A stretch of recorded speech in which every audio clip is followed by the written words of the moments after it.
नमस्ते, आपके साथ मैं हूं जयप्रकाश शर्मा और आप देख रहे हैं यूपी मांगे उत्तर। यूपी मांगे उत्तर में हम बात करने जा रहे हैं मस्जिद की रंगाई पुताई बहाना। और अगली लाइन आप देख लीजिए, अगली लाइन मकसद शिव साक्ष्य छिपाना।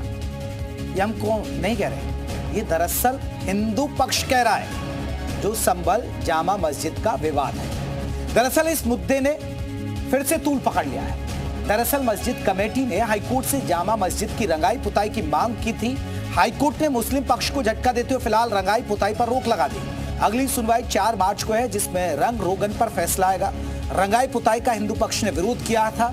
हिंदू पक्ष का कहना था कि मुस्लिम पक्ष मस्जिद में रंग रोगन कर मंदिर के सबूतों को छिपाने की कोशिश कर रहा है। उधर आज एएसआई ने हाईकोर्ट में एक रिपोर्ट पेश की है जिसमें दावा किया गया था कि मस्जिद की मूल सतह को ढका गया है। अंदरूनी हिस्से में भी बड़ा बदलाव किया गया है। जो इमारत उसकी मूल संरचना में भी है, कई बड़े बदलाव किए गए हैं। ऐसे में सवाल यह है कि जब 1920 से मस्जिद एएसआई के अधीन है तो फिर इतना बवाल क्यों है? इन बदलाव के पीछे मकसद क्या था? आज इसी मुद्दे पर हम चर्चा करेंगे, लेकिन पहले रिपोर्ट आप देखिएगा।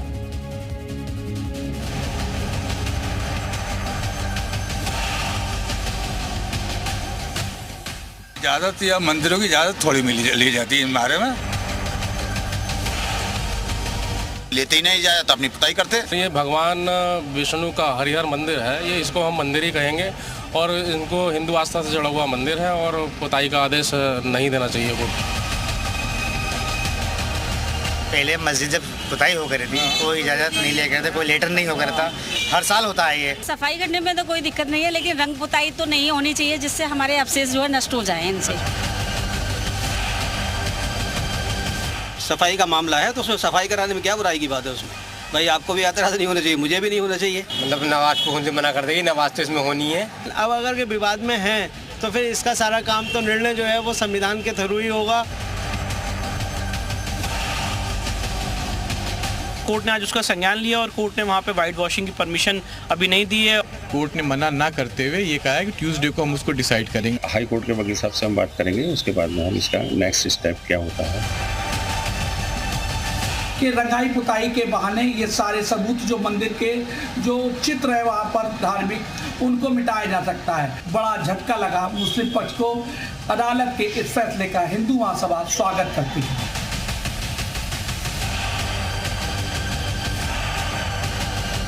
जो धार्मिक आस्थाओं के खिलाफ लगातार खिलवाड़ करते हैं, वो चाहे किसी भी धर्म के लोग हों, उनके खिलाफ सख्त कानून बने। खासतौर से मुस्लिम मजहब के खिलाफ में आए दिन ये बात होती रहती है।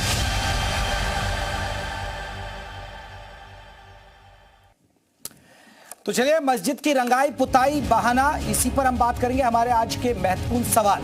जी हाँ, हाईकोर्ट का आदेश मुस्लिम पक्ष को झटका, ये पहला हमारा महत्वपूर्ण सवाल है। हाईकोर्ट का आदेश मुस्लिम पक्ष को झटका। क्या रंगाई पुताई से सच छिपाने की साजिश? एएसआई के खुलासे से हिंदू पक्ष का दावा कितना मजबूत? संभल में जामा मस्जिद या मंदिर? या संभल में जामा मस्जिद या मंदिर? ये महत्वपूर्ण सवाल है जिसके इर्द गिर्द हमारी चर्चा होगी। तो चलिए चर्चा की शुरुआत करते हैं। हमारे साथ कई खास मेहमान जुड़ गए। आपको बता दें, हमारे साथ जो खास मेहमान जुड़े हैं, हरिशंकर जैन है, वकील है हिंदू पक्ष की तरफ से। जैन साहब, बहुत बहुत स्वागत है आपका। सैयद फरमान रहेंगे हमारे साथ। आपको बता दें, सैयद फरमान नकवी वकील हैं मुस्लिम पक्ष की तरफ से। हमारे साथ दिनेशाचार्य हैं, हिंदू धर्म गुरु। हमारे साथ शाहबुद्दीन रिजवी मौलाना, वो भी हमारे साथ जुड़ेंगे। आप सभी मेहमानों का बहुत बहुत स्वागत है। हरिशंकर जैन साहब, सबसे पहला सवाल आपसे ही सर, आज हिंदू पक्ष को एक बड़ी राहत मिली और जो रंगाई पुताई है उस पर अभी फिलहाल की स्थिति में रोक लगाई है, फिलहाल अभी स्थिति में, क्योंकि आगे सुनवाई होनी है।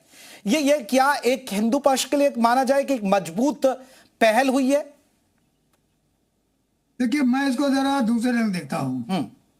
मैं ये कह सकता हूं कि अभी मामला 4 तारीख को लगा हुआ है, तो अभी ना कोई जीत है, ना हार है, ना किसी का कोई ऐसा है। ये कह सकता हूं कि जो वो लोग कोशिश कर रहे थे कि हम झटके में जल्दी से एक आर्डर लेके चले जाएं कि हमको पुताई करानी है और इसके तहत उन सारी चीज़ों की सब सबूत नष्ट कर दें जो कि करना चाह रहे थे पुताई के दौरान। तो उस पर जो एसआई की रिपोर्ट आई है उसका महत्वपूर्ण प्रभाव पड़ेगा और कोर्ट सारी बातों को देखने के बाद ही कोई फैसला करेगा।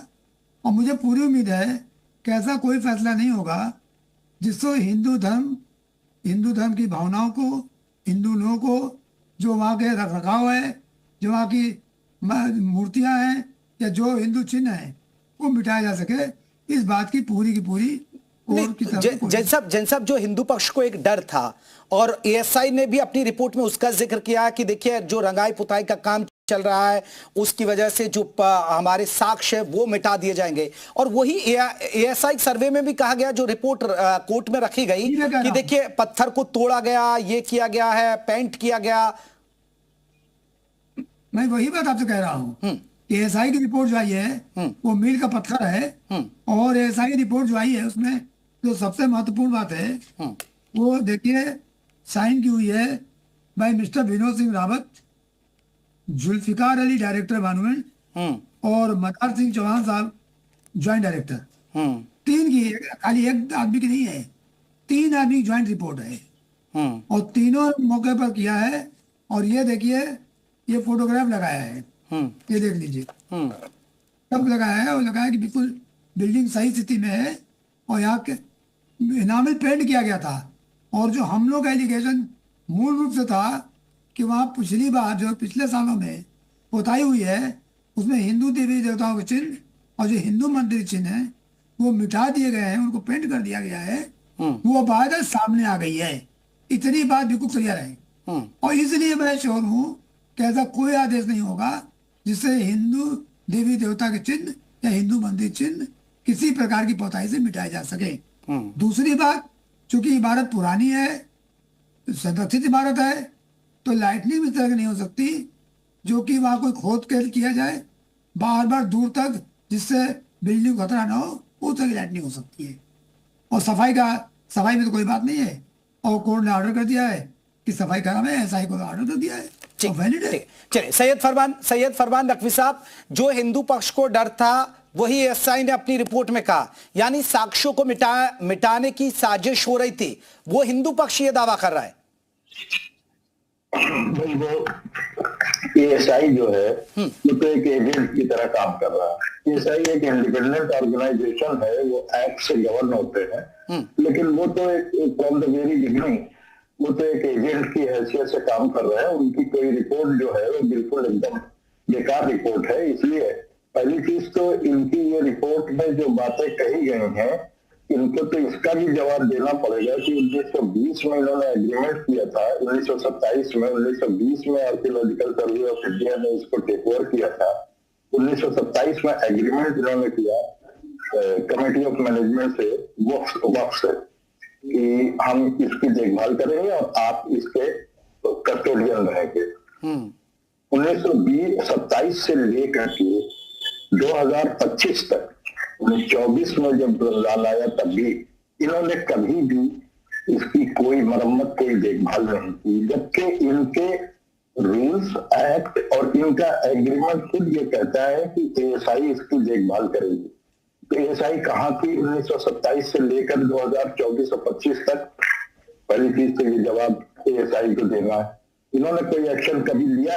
और हर फरमान साहब देखिए, फरमान साहब अभी तो सुनवाई होगी, लेकिन अभी फिलहाल तो फिर रोक क्यों लगा दी गई? रोकने की जरूरत नहीं, आप पूरी बात समझ ले तब आपको जो पढ़ाया गया है सिर्फ उसके ऊपर अगर आपको सवाल करना है तो मेरी जरूरत नहीं। ठीक है फरमान साहब रखिएगा, बात रखें। तो जब ये वहां से जब बात हुई कि साहब पिछले साल भी लिया था, अब इस साल क्योंकि मुकदमा आ गया, हाईकोर्ट में मैटर पेंडिंग था, तो ये सिर्फ इनको इंफॉर्मेशन दी गई थी कि साहब हम मुतवल्ली की हैसियत से कि आप इसको मरम्मत कराने जा रहे हैं, हम मरम्मत कराने जा रहे हैं, पुताई होगी, white washing, mainly white washing, और 2-3 चीजें और थी जैसे इलेक्ट्रिफिकेशन, क्योंकि मस्जिद है, भीड़ रहेगी तो लाइट प्रॉपर रहे, तो अच्छे हेलोजन और झालर वगैरह लगा ली जाए। इसके लिए इंफॉर्मेशन दी गई, आर्कियोलॉजिकल सर्वे ऑफ इंडिया को दी गई, डिस्ट्रिक्ट मजिस्ट्रेट को दी गई, जितने अथॉरिटी जिसमें इन्वॉल्व थे सबको दी गई। किसी ने कोई बात नहीं की। ये एप्लीकेशन उनको 8 फरवरी को दे दी गई, किसी ने कोई जवाब नहीं दिया, कुछ नहीं दिया। 11 तारीख को एक एसपी साहब का एक लेटर आता है कि साहब ये प्रोटेक्टेड मॉन्यूमेंट है आप उनसे परमिशन ले लीजिए। तब ये हुआ कि साहब अब इसके ऊपर कोई एक्शन हमको लेना पड़ेगा। तो ये हुआ जब आप हाईकोर्ट की हमारे पास, इनके पास ये था कि हमारे पास हाईकोर्ट में चूंकि मैटर पढ़नी है, हम आप एप्लीकेशन डाल देते। हमने परमिशन कभी नहीं मांगी, हमने तो इनको इंफॉर्मेशन दी थी जैसे हर साल करते चले आए। ठीक, कोई नया काम नहीं। फरमान साहब फिर क्या फर्श तोड़ा गया? नहीं, फर्श तोड़ा गया? कब तोड़ा गया? किसी ने बताया? ये इन्होंने कोई बात इसमें लिखी है अपनी रिपोर्ट पे, आपने पढ़ी, रिपोर्ट देख ली होगी कि फर्श कब तोड़ा गया, क्या बनाया गया वहां, उसमें क्या था जो बना दिया गया जिसको। अरे फर्श है, आपके घर का फर्श है, अगर वो टूटता है तो उसको आप बनाते हैं कि नहीं बनाते?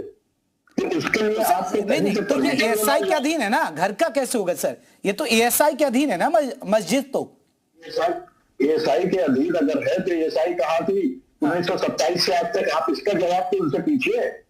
एएसआई 1927 से लेकर के 2025 तक। जैन साहब इस पर एक कमेंट आपका चाहूंगा मैं। सैयद फरमान ने जो बात रखी उस पर एक आपका कमेंट जैन साहब। देखिए, रिपोर्ट मेरे सामने है और साफ लिखा हुआ है कि उसमें काफी चेंज किए गए हैं। फर्श तोड़ के बनाया गया है, बहुत मोटे इनामिल पेंट किया गया है। अब इस सच्चाई ना मानना और बात को, एक सच को झूठ कहना, सूरज निकला हुआ है वो रात्रि दिख रही है, तो भैया इस कुतर का जवाब किसी के पास नहीं होता। जो तर्क है वो तर्क रहेगा। और ये बात सत्य है कि एएसआई का कानूनी कब्जा है, परंतु इन लोगों ने पिछले 47 से लेकर आज तक एएसआई को घुसने नहीं दिया। ये बात फैक्ट है। और ये भी बता दूं, इतना टेरर इन लोगों का था पूरे संबल क्षेत्र में कि साथ बिजली का कोई बिल नहीं ले सकता था। करोड़ों रुपए की बिजली के बिल।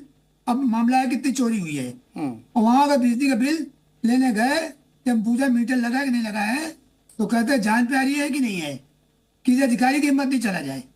तो जहां का ये माहौल होगा, हिंदू जनता पलायन कर गई। इस पर मैं एक जवाब ले लेता हूं, फिर बाकी मैं सैयद फरमान साहब, अब आपको जवाब मिल गया होगा। जैन साहब ने जवाब दे दिया। हरिशंकर जैन साहब कह रहे कि आपका लोगों का टेरर इतना था, एएसआई हिम्मत ही नहीं करता था। एएसआई हिम्मत नहीं करता था तो एएसआई ने 2018 में FIR क्यों किया कि हमने वहां पे रेलिंग लगा लिया? इतना टेरर था हमारा कि जो जैन साहब कह रहे हैं कि टेरर इतना था, लेकिन एएसआई ने FIR लिखा दिया और वहां पे सिर्फ गेट के पास रेलिंग लगा दिया गया था। उस रेलिंग के लिए इन्होंने FIR लिखा दिया। बाद में वो मामला समझ गया, वो अलग चीज है। लेकिन उसके FIR क्यों लिखाया? अगर इतना इनको डर था, हमसे इतना डरते थे, तो FIR क्यों लिखाया एएसआई ने? तो डर तो कहीं नहीं था। नकवी साहब अभी तो हालांकि अदालत में सुनवाई होगी, फिर आप रोक क्यों लगा दी? फिर कोर्ट ने रंगाई पुताई नहीं होगी अभी फिलहाल की स्थिति में? कहाँ रोक कहाँ लगी? अगली सुनवाई तक तो है ही ना। अगली क्या रोक अगली सुनवाई तक कुछ रोक लगी इसके है कि ऑर्डर कोर्ट ने किया कि आप कुछ नहीं करेंगे, बल्कि उल्टा जैन साहब के ये बात मौजूद थे कोर्ट में। कोर्ट ने ये कहा कि एएसआई जब तक ये हम 4 तारीख को तय करेंगे इसके ऊपर कि व्हाइट वॉशिंग होना है कि नहीं होना, तब तक वहां सफाई कराए। एएसआई के ये डायरेक्शन है, वो ऑर्डर इन्होंने आपको नहीं दिखाया। नहीं, वो सफाई का हमारे पास जानकारी है कि आज सफाई करा सकते हैं, लेकिन रंगाई पुताई नहीं करा सकते, जो हमें भी जानकारी मिली उस ऑर्डर में। मना कहाँ किया ये बता दीजिए आप, ऑर्डर में बता दीजिए कहाँ मना है। हाँ, दिखा दीजिए हमको ऑर्डर में, एक लाइन भी, एक वर्ड भी। चलिए, मैं आ रहा हूं, फिर से लौटूंगा। दिनेशाचार्य हिंदू धर्म गुरु हैं, उनसे जान लेता हूं। दिनेशाचार्य जी, कैसे देखते हैं इस पूरे विवाद को? क्या आप मानते हैं कि ये शाही जामा मस्जिद हरिहर मंदिर है, और क्या आपको लग रहा है कि सबूतों को मिटाने की कोशिश हो रही रंगाई पुताई के जरिए? जी बिल्कुल, ये जो जामा मस्जिद है हरिहर मंदिर है, हर जगह आपका इसका उल्लेख मिल रहा है। अब हमारे शास्त्रों में, हमारे पुराणों में और इतिहासों में भी उसका उल्लेख है। और जब एसआई जांच कर रही थी, ये जांच के लिए अंदर क्यों नहीं प्रवेश करने दिए? एसआई का रिपोर्ट आने वाला है, जो भी आएगा हिंदू धर्म के पक्ष में आएगा, हिंदू धर्मावलंबियों के पक्ष में आएगा। इतनी जल्दी क्यों है इनको पेंटिंग करने का? कुछ दिन और रुक जाइए, कुछ दिन और वेट कर लीजिए, उसके लिए फिर आप पेंटिंग करिए। जी चले, मौलाना साहब भी हमारे साथ हैं, शाहबुद्दीन रिजवी जी। शाहबुद्दीन जी, आप अब इस पूरे विवाद को कैसे देखते हैं? मामला कोर्ट में पहुंच गया, एएसआई कह रही है कि इतनी जरूरत नहीं है, रंगाई पुताई की इतनी जरूरत नहीं है, हालांकि कुछ दीवारें जरूर है जिसमें कहीं ना कहीं दिक्कत है, तो फिर इतनी जल्दी क्यों हो रही है मुस्लिम पक्ष को कि भाई रंगाई पुताई और फर्श बदल देना?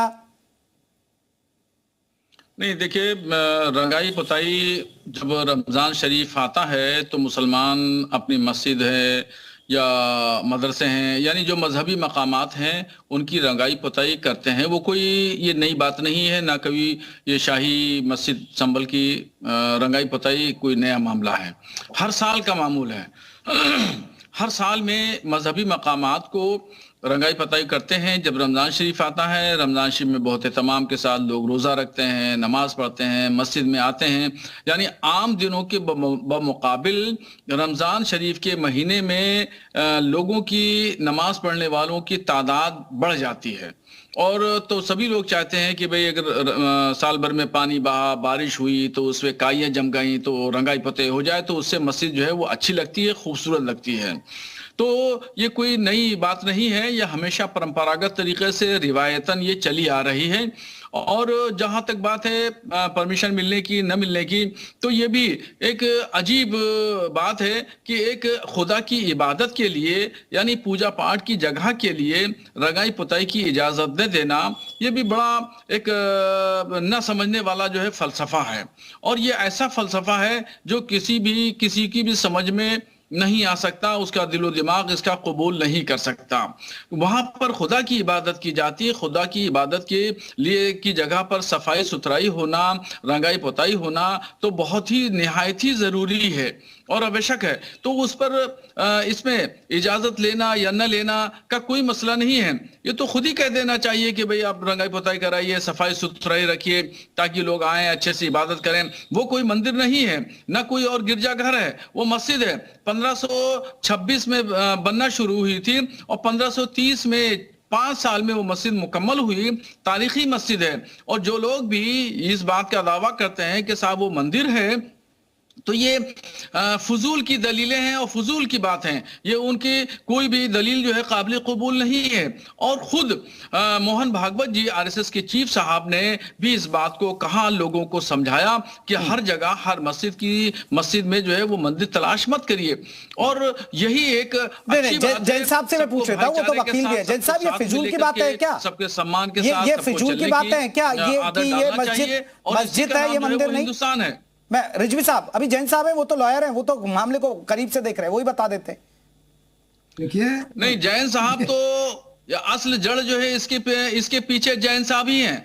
जैन साहब का दिलो दिमाग हमेशा मुस्लिम नफरत में चलता है, मुस्लिम मुखालिफ में चलता है। वो हमेशा हर जगह कुछ साक्ष्य होंगे, रिजवी साहब, कुछ साक्ष्य होंगे तभी तो अदालत में जाएंगे, तभी उनका केस टिकेगा। केसेस चल रहे हैं, कोर्ट में मुकदमा चल रहे हैं, उनमें सब में वकील जैन साहब ही हैं। जैन साहब को माहौल खराब करने में बड़ा मजा आता है। इनको जबकि वकील हैं, कानून के रखवाले हैं, इनको भाईचारे का प्रेम देना चाहिए, इंसानियत के लिए काम करना चाहिए, ना कि नफरत के लिए काम करना चाहिए। शाहबुद्दीन जी, ये जैन साहब का रिएक्शन आपकी बात है, जैन साहब रखिएगा। और जैन साहब को इस बात को समझना चाहिए। अब जैन साहब समझे न समझे, मगर यह है कि आवाम तो सब समझ रही है कि हर मामले के पीछे, हर मस्जिद में मंदिर रिजवी साहब जवाब ले लेते हैं, रिजवी साहब जवाब ले लेते हैं। वो जैन साहब ने इसका बेड़ा उठा रखा है। ठीक है जैन साहब, देखिए, मैं मस्जिद में मंदिर नहीं तलाश रहा हूँ, मंदिर में मस्जिद खोज रहा हूँ।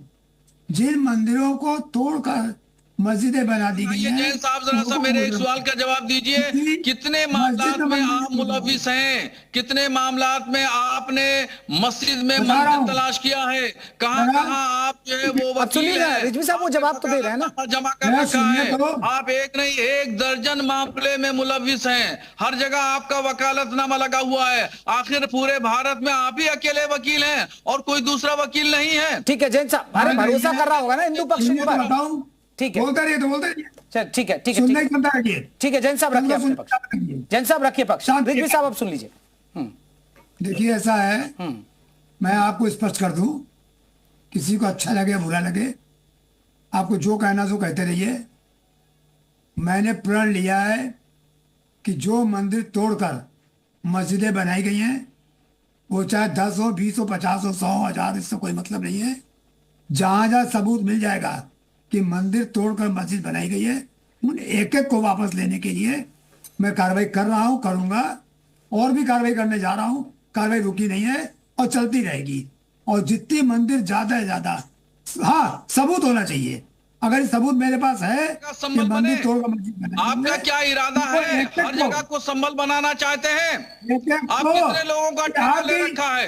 ये आपकी दादागिरी है, ठेका ले रखा है, दादागिरी है। आप चाहते हैं माहौल खराब करना? आप चाहते हैं जो लोग हिंदू मुसलमान प्यार से रहते हैं, मोहब्बत से रहते हैं, ये मोहब्बत तो प्यार टूट जाए? आप चाहते हैं हर शहर को संभल बनाना? आपका क्या इरादा है? आपका इरादा खतरनाक है। अगर प्यार आप होता माहौल को तो खराब कर पाकिस्तान रहे नहीं हैं। बनता। आप खतरनाक इरादे पे चल रहे हैं। बराए मेहरबानी वकील साहब, आप अपना इरादा छोड़ दीजिए। नहीं तो रिजवी साहब इसका मतलब ये जो सही आरोप लगाते हैं जैन साहब या उनके फैमिली के लोग कि आप साजिश है हमला कराने की, तो फिर तो इसका मतलब मुस्लिम समाज सोच समझकर इनको टारगेट कर रहा है। कोई टारगेट नहीं कर रहा है, कोई टारगेट नहीं कर रहा है। ये इनके अमाल हैं, इनके अफआल हैं, इनके किरदार हैं। ये खुद जो है मुसलमानों को टारगेट किए हुए हैं। जगह जगह शहर शहर मुसलमानों को टारगेट किए हुए हैं। मुसलमानों की मस्जिदों को इन्होंने टारगेट कर रखा है। चलिए मौलवी साहब एक रिएक्शन में जैन साहब का ले लूं, फिर मैं आपके मुस्लिम पक्ष के वकील से बात करूंगा, सैयद फरमान से बात करूंगा। ठीक है जैन साहब, एक रिएक्शन आपका। ठीक है रिजवी साहब, पूरे हिंदुस्तान में जहां चाहे रिजवी साहब कह रहे हैं कि जैन साहब आप टारगेट कर रहे हैं एक विशेष वर्ग को। देखिए ऐसा है, कोई वर्ग को टारगेट नहीं कर रहा हूँ, हिंदू धर्म को टारगेट कर रहा हूँ। और जो हिंदुओं का अधिकार है, जिनको आपने दबा रखा है 800 साल से, जो अन्याय किया है, वो एक एक अन्याय सामने ला रहा हूँ सबूत के साथ। और ला रहा हूँ, लाता रहूंगा। और भी एक नहीं 10 सामने आएंगे आपके, एक एक आएंगे। आपके धमकाने से और डराने से कोई फर्क नहीं पड़ता। जो काम चल रहा है चलता रहेगा। नोट कर लीजिए इस बात को। आपको किसी ने नहीं धमकाया। आप जो है अमन शांति के साथ रहते हैं। उत्तर प्रदेश योगी जी के राज में चलता है। यहाँ गुंडागर्दी खत्म कर दी गई है। Zero tolerance. चलिए ठीक है मौलवी साहब। सैयद फरमान साहब जैन साहब कह रहे हैं, देखिए सैयद फरमान साहब एक मेरा आपसे सवाल है। ठीक है रिजवी साहब रुकिए, आप देखिए ये लड़ाई ठीक है, वो रिजवी साहब मुस्लिम धर्मगुरु है, मौलाना, वो तो सवाल उठाएंगे कि जी हमारे विशेष धर्म को टारगेट करें, हमारे मस्जिदों को टारगेट करें। लेकिन आप तो पेशे से वकील है, वरिष्ठ वकील भी हैं सैयद फरमान साहब, आपका नाम भी है। लेकिन सैयद साहब ये तो सबूत मांगती है अदालत, जिसके सबूत में दम होगा उसका केस टिकेगा। इसमें टारगेट का तो है ही नहीं इशू कि आप विशेष वर्ग को टारगेट कर रहे हैं भाई। अच्छा देखिए, पहले तो आपका एक फैक्ट तरह से करेक्ट कर दूं। हाँ। आप ये कह रहे थे और रिजवी साहब ने भी अभी कहा कि जैन साहब वकील हैं। ये पेशे से वकील हैं, लेकिन इस केस में ये खुद एक प्लेंटिफ है, ये एप्लीकेंट है। ये वकील इसमें इन पर्सन अपील जरूर कर रहे हैं, लेकिन ये पेशे से वकील भी हैं। इस मुकदमे में ये एक अर्जी गुजार भी है। अर्जी भी इनकी ही तरफ से दी गई, इन्हीं का नाम पहले। ठीक है, पहले तो ये फैक्ट आपको करेक्ट कर दिया जाए। जैन साहब इसको मना भी नहीं करेंगे। जैन साहब वो आपके आगे मना भी नहीं करेंगे ना, वो तो ठीक है। लेकिन आप ये बताइए ना, आप तो बहुत सारे केसेस लड़ते हैं सर, अदालत तो सबूत मांगती है। अगर आपके दम में सबूत होगा कि यह मस्जिद है तो मस्जिद हो जाएगी, उनके सबूतों में दम होगा, अदालत कह देगी मंदिर है तो मंदिर होगा। फिर सबूत ही तो है ना सर सारी बात। इससे आप पॉइंट क्या रेस करना चाह रहे हैं? ये जो सवाल आप उठा रहे हैं, इससे आप पॉइंट क्या रेस करना चाह रहे हैं, ये बताइए। मैं पॉइंट ये करना चाह रहा हूं कि जो रिजवी साहब कह रहे हैं कि एक विशेष वर्ग को टारगेट किया जा रहा है, आप इसी नजरिए से क्यों देख रहे हैं? एक विवाद है और विवाद में भाई जो पक्ष जिसके साक्ष्य हैं वो दूध का दूध पानी का पानी होने दो।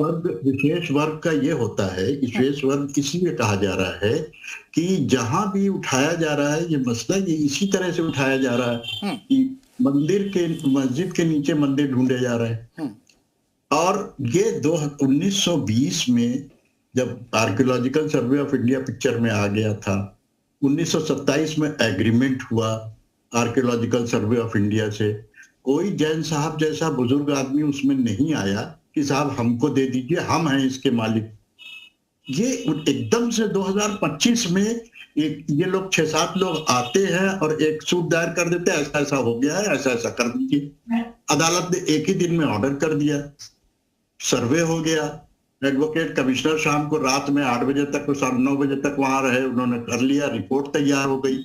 अब वो रिपोर्ट कोर्ट में जाएगी कि न जाएगी, उसके बाद आप 24 तारीख को बगैर बुलाए वहां पहुंच गए।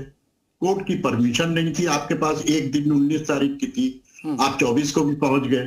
और 24 को वहां गए तो जा करके वहां पे किसी के इशारे के ऊपर या जैसे भी हो किसके इशारे पे गए, इसलिए कि हमारे पास मुख्य कौन सा है कि कोर्ट ने इस बात का जवाब दिया है हमें। नहीं, मैं मान लेता हूँ, मैं सैयद फरमान साहब, मैं सारी बात आपकी मान रहा हूँ कि ये हिंदू पक्ष के दावे गलत है, लेकिन ये आ रहा हूँ जज साहब, आपके पास आ रहा हूँ, लेकिन ये तो बताइए ना आपके साथ, आप लोग चैनल वालों के साथ ये बड़ी दिक्कत है कि आप लोग इतनी जल्दी, इतना कम टाइम आप पे रहता है कि आप चाहते हैं कि 1 सेकंड में सारी बात आपको समझा दी जाए। ठीक, तो ये तो आपके लिए पॉसिबल नहीं है। जब जैन साहब आपकी बात का तर्क, आपके तर्क को गलत ठहरा रहे, एक बार जैन साहब के पास चला जाऊं मैं, अगर आप करें जैन साहब। नहीं, आप 24 तारीख वाली बात को आपने समझा अभी तक कि नहीं समझा?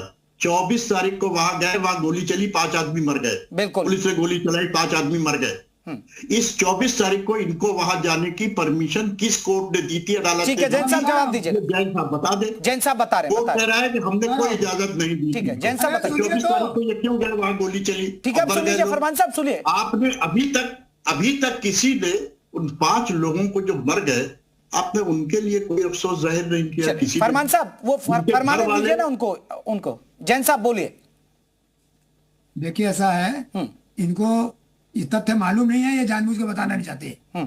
सच्चाई ये है कि 19 तारीख को कार्रवाई पूरी नहीं हो पाई थी, अंधेरा होने लगा था, भीड़ 200-300 के अंदर आ गई थी, तो उस दिन कार्रवाई स्थगित कर दी गई। और 23 तारीख की शाम को एडवोकेट कमिश्नर के दस्तखत से मुझे और जफर अली साहब को भी, दोनों को नोटिस गई, कल 24 को सुबह 7 बजे से इंस्पेक्शन होगा। और वो नोटिस जफर अली साहब को मिली जो मस्जिद कमेटी के हैं। और 24 तारीख को मिस्टर जफर अली और हिंदू पक्ष के और शासन के सब लोग वहाँ साथ गए थे। गलत कह रहे हैं कि कोई ऑर्डर नहीं था। और एडवोकेट कमिश्नर कोर्ट का अपॉइंटेड है। आपने पिटीशन लगता है पढ़ी ही नहीं, आपने पिटीशन लगता है पढ़ी ही नहीं जैन साहब। उसमें 24 तारीख को अदालत ने कहा है कि हमने कोई परमिशन नहीं दी। दूसरी बात सुन लीजिए, जो 19 तारीख का जो ऑर्डर था, जब उसने कर दिया, कंप्लीट हो गया था, ये नहीं है, सर्वे कंप्लीट हो गया था एडवोकेट कमिश्नर का, तो आप वहां 24 तारीख को जो गए हैं, किसकी अथॉरिटी से गए? एडवोकेट कमिश्नर को ऑर्डर 26 में कोई पावर नहीं है, खुद से वहां चला जाए। ऑर्डर 26 रूल 13 पढ़ लीजिए आप, ऑर्डर 26 रूल 13 सीपीसी का पढ़ लीजिए। आपके एंकर साहब भी बार बार अदालत और सबूत और कहानी बता रहे हैं, उनको भी पढ़वा दीजिए, आप भी पढ़ लीजिएगा। ऑर्डर 26 रूल 13 पढ़ लीजिए सीपीसी का। हाईकोर्ट और सुप्रीम कोर्ट में अगर पेंडिंग है। हाँ, 19 तारीख के ऑर्डर में लिखा है कि 29 तारीख, जी हाँ, 19 का ऑर्डर में सब लिखा है कि 29 का रिपोर्ट दें। कितनी बार भी सर्वे कर सकते? हाँ, लिखा क्या? 19 को जब 28 तारीख की डेट लगी थी, तो आपको 24 को वहां जाने की जरूरत क्या थी? 19 तारीख को तो 28 तारीख की डेट लग गई थी। अरे आप 24 को चलेंगे, ये मामला हाईकोर्ट सुप्रीम कोर्ट में ये पेंडिंग है, वहां बस कीजिएगा, वो तो बहस होगी ही वहां पे। अब आप यहाँ पे जब अदालत, चलिए मैं लौट रहा हूं, मैं जैन साहब फरमान साहब लौटूंगा आपके पास। दिनेश आचार्य जी, मौलाना साहब भी कह रहे हैं, सैयद फरमान साहब भी कह रहे हैं कि भाई एक विशेष वर्ग को टारगेट किया ही जा रहा है, हर मस्जिद के अंदर मंदिर ढूंढे जा रहे हैं। तो इसमें दोष क्या है? हम अपना घर नहीं ढूंढेंगे, हम अपने आराध्य का घर नहीं ढूंढेंगे। तो वो यही तो कह रहे हैं, अब तक खामोश क्यों, अचानक क्यों याद आ गई? अचानक कहां से याद आई? हमने स्टार्ट किया था, राम मंदिर से हमारा स्टार्ट था, राम मंदिर किया हमने, फिर विश्वनाथ जी किया, फिर आगे जितने भी हमारे मंदिर हम सबके पास जाएंगे, धीरे धीरे क्रम से जाएंगे। हम इनसे जबरदस्ती नहीं कर, इन लोगों ने जिस तरह से जबरदस्ती किया है, क्रूरता किया, मैं वो नहीं कर रहा हूं ना। मैं संविधान, हम लोग संविधान को मानने वाले लोग हैं। संविधान के तहत, संविधान के दायरे में रह करके कोर्ट के द्वारा उसको हम लोग जांच कराएंगे, फिर वो साबित होगा और उसको लेंगे। मैं इनके साथ क्रूरता थोड़ा ना कर रहा हूं जी। चलिए, अपने अपने दावे, आप देखिए हर चीजें मैंने जी फरमान साहब, क्रूरता नहीं है। अब इससे बड़ा शर्म का मुकाबला कोई हो नहीं सकता। नहीं फरमान साहब, अब ये तो आप तो वकील हैं, अदालत में तो फिर वही मुद्दे पे लेके जा रहा हूं। हिंदू मुस्लिम के प्रेमी है तो आप लोगों को सहर्ष दे ही देना चाहिए, क्योंकि उसके सारे साक्ष्य, सारे प्रमाण हिंदुओं के पक्ष में मिल रहे हैं। तो आपको सहर्ष इसको दे करके जो हिंदू मुस्लिम की भाईचारा है उसको स्थापित रखना चाहिए। आप ऐसा कर नहीं रहे। आपके यहाँ जितना मंदिर तोड़ा है आपके लोगों ने, वो सब स्वीकार करके वापस कर देना चाहिए हिंदू। चलिए, अब देखिए अदालत तय करेगी, क्योंकि चीजें अदालत में। बहुत बहुत शुक्रिया आप सभी मेहमानों का। यूपी मांगे उत्तर में बस इतना ही।